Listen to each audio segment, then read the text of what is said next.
Good evening, everybody. This is the Senior Guy, bringing to you a series of wonderful dishes that you can make within 30 minutes or so of coming home. This one's a little bit more than that because of the dough factor. But anyway, I will go to show you how to do this. And again, I have some interesting dishes like scuttle and beans in 20 minutes, lentils and Boston in 20 minutes. Some wonderful dishes that we could all make and enjoy on these hearty meals that you can enjoy on these cold winter days.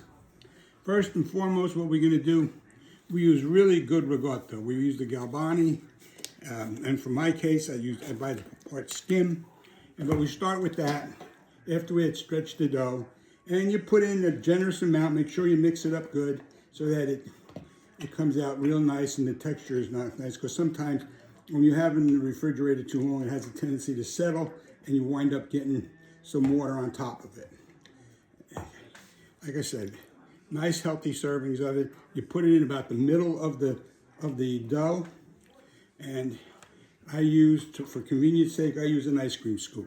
This way I know I'm getting the right amount and the same amount evenly across the calzone. The other thing I do is I buy really good boiled ham. I don't use anything cheap in it because cheap, you know the difference. And after I take that, I take the beautiful amount of boiled ham that I have and start putting it on liberally across the ricotta. And this may take a few minutes if you want to do it the right way. And you also don't be cheap with the ham. The ham enhances the flavor of the calzone. And one thing we got to do is don't be like me, where I continually forget to put on the ricotta cheese. We in our house for as long as I've used ricotta cheese. My mother got us started in that habit, and you could tell the difference. It's not the yellow crap that you're buying, the Kraft and stuff that you buy that pretends to be Parmesan cheese. But this is a good Pecorino Romano.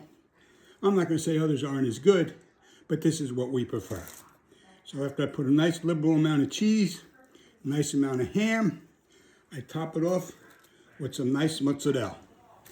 And it's just like so. You see me doing this? And again, it's good mozzarella. It's not anything that's the store brand. It's probably, again, it's Bellagiosi, or it's either going to be that, or again, Galbani's. As you can see, I put a nice amount on it.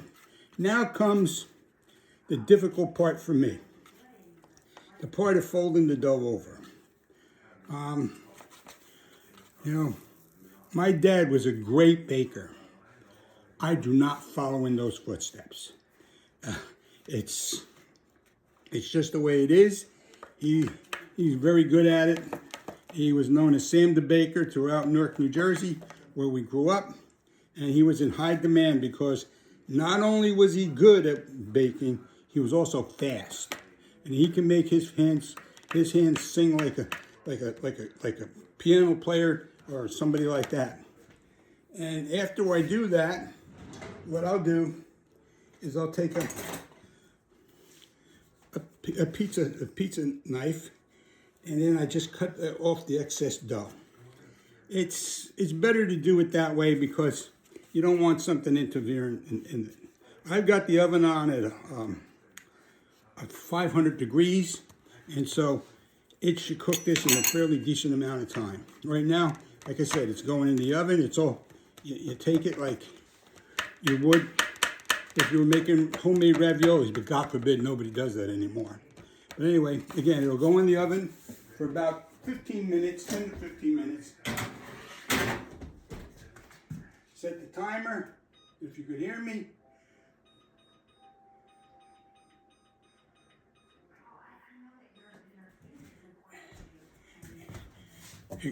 Excuse my leaving the camera, but it's in the oven. It's set for about 10 minutes at 500 degrees. And when it comes out, I'll show you what the wonderful meal that it makes. What I'm going to do with this dough, I'm going to attempt to make a roll. I mean, too many things nowadays they throw away. They throw away perfectly good things that we used to use when we were younger. And in this case, I'm going to probably try and make a roll as soon as the oven is free. Anyway, let me pause for now, and I'll be back in a second. I don't know if this is going to continue on the same tape, but while you're away, this is a picture of the calzone that I made. And as you can see how beautiful it came out. And another byproduct of what I did was that excess dough I cut off, I put it in the air fryer. Look at the beautiful roll it turned out. This is something now you could do for dinner, guests, and whatever. Take a bowl of pizza dough, defrost it, let it raise. Cut it into, like in this case, 2 ounce pieces, and out of a pound you'll get 8 rolls. Nice amount for dinner. Again, putter around in your kitchen. Do some things, try some different things. And now for the test. Folks, that's a calzone. Thank you very much for tuning into the Senior Guy, and I'll be along pretty soon with another wonderful recipe for you. Be on the alert for my beautiful turkey chili, which you can make in 20 minutes to a half an hour at home. Thank you. Bye now.